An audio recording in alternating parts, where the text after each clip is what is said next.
YouTube, what is good, and welcome back to another episode of the channel about sneakers and vintage. And for today's video, I am going to go over a beginner's guide of how to get into vintage as well as where to copy vintage from. Now, I will be breaking this video down into multiple parts, starting off with what is considered vintage, finding your niche in vintage, the pricing of vintage clothing, as well as, of course, where to copy your vintage from. So if you are new to this channel, make sure you hit that subscribe button. If you enjoyed today's video, make sure you drop a like on the video, as well as finesse the bell so you do not miss any content that I have to drop for you. And let's get right into the video. Before we jump into today's video, I just want to go over two things that has been common misconceptions of the vintage world. One being, just because the clothing item has been made just a few years before the present year, that does not make that clothing item vintage. And the second is, graphic t-shirts that look like this are just that, graphic t-shirts. They are vintage inspired, but are not considered vintage t-shirts. Do not get me wrong, I rock these t-shirts myself. I love the styles, I love how dope they are, but I'm just letting you know that they are not considered vintage t-shirts. And with that being said, that brings me to my first point. What is considered vintage clothing? And vintage clothing is defined by those items of clothing that was made from 20 years ago to 100 years ago. The good thing about the clothing items that were made between those times is that majority of those clothing are individually dated within the actual t-shirt, especially in sports tees as well as pop culture. In the small fine print type font at the bottom of the graphic of the shirt, there will be a date specified when the shirt was made and when it came out. However, there are some vintage t-shirts that do not have a date at all. And my recommendation for that is you just have to put in your research. For me personally, my go-to is eBay, because when eBay was really popping back then, it is coming back around now, that's where a lot of vintage clothing and the vintage sellers were at. They were on eBay. So there are a lot of OGs that are on eBay that are in the game. So I just did my research. When I get items that I feel like are vintage, I just do my research to double check. I research that t-shirt on Google, type it in on eBay to see what pops up, to see if this item is actually vintage or not. So that is my recommendation for all you trying to get into vintage. Just do your research, find out what actually is vintage, and don't just go by he say, she say, excuse me.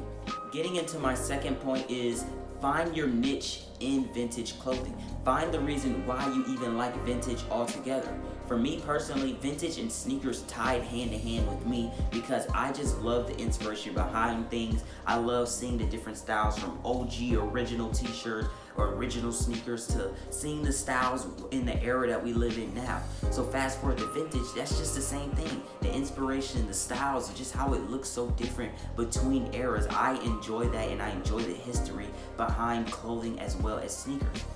With that being said, vintage has a ton of categories. Pop culture, black history, just random companies, smoking, liquor are very popular, just things like that. So you have to find what you enjoy the most. And for me, it's nature as well as animal t-shirts and sports t-shirts, whether that's NASCAR, baseball, football, basketball. I love them all. So those are the two categories that I mainly focus on when looking for vintage clothing.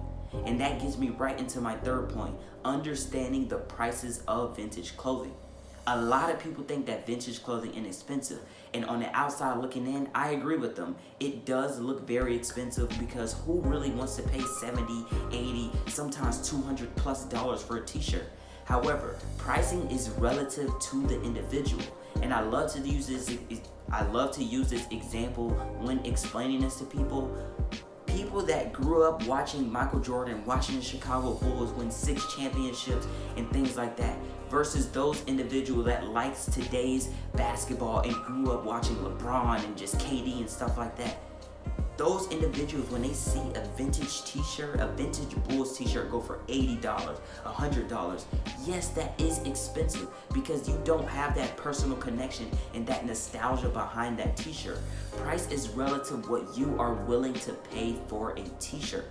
That's why a lot of vintage sellers are open to hearing offers and things like that, as long as, of course, they make their profit, because it is their business. However, you just have to find your niche. For me, Sports tees, animal tees, and nature tees hold more value and hold more weight because of what my life is surrounded around. So I am willing to pay $60, $50 for a vintage basketball t-shirt, for a vintage Yellowstone National Park t-shirt, because those are the categories that I enjoy and I love the most. So you just have to find out what your niche is, and then the pricing goes along with that. What are you willing to pay, and what price is relative to your individual needs and things like that. And last but not least, my number 4 point is where to buy your vintage clothing from. Now for me personally, going back to my niche of sports tees, animal tees, and nature tees, I researched those specific sellers that curate and specialize within those categories. So when you're looking to where to buy it from, I don't recommend just going to the biggest vintage place that has hella categories, because those prices can vary because they don't understand the niche or the community that loves those type of t-shirts. For me personally, there are 3 people that I genuinely shop with all the time because they have the stuff that I'm looking for and the prices that I am willing to pay and that are relative to the people of that community. So my recommendations is Max Street Vintage, Chuba Vintage, as well as Curated Heat. They specialize in what I love, which is sports tees, nature tees, as well as crew necks and things like that. So those are the 3 that I recommend. And if you are looking into a different category such as Flintstones or the cartoon, pop culture, Scooby-Doo, like stuff like that, you have to research who curates and specializes in that specific category, because those prices are going to meet your needs. Those vintage items are going to meet your needs. So there isn't just one answer to this. However, I will give you one recommendation, one honorable mention of where you can buy vintage clothing from, and that is Aged Grails on Instagram. This is an upcoming vintage online clothing store that will sell a lot of sports tees, nature tees, as well as Black history tees. This is, of course, my personal vintage clothing business. So with that being said, Aged Grails on Instagram is now up and coming, due to drop my website as well as my first drop of vintage clothing September 1st, 2021. But that is my personal recommendation and my personal guide to how you can get into vintage right now, and how and where to shop for your vintage needs. And with that being said, that is going to wrap up today's video. I really hope this beginner's guide helped you all. I really hope you enjoyed this video. And if so, make sure you drop a like. If you are new to this channel and made it this far, go ahead and hit that subscribe button, because I have content dropping like this all the time, as well as hitting that bell icon so you can get notifications of when I do drop this dope content. And with that being said, to end it all off, you know the quote, you know the motto: aim high, spread love.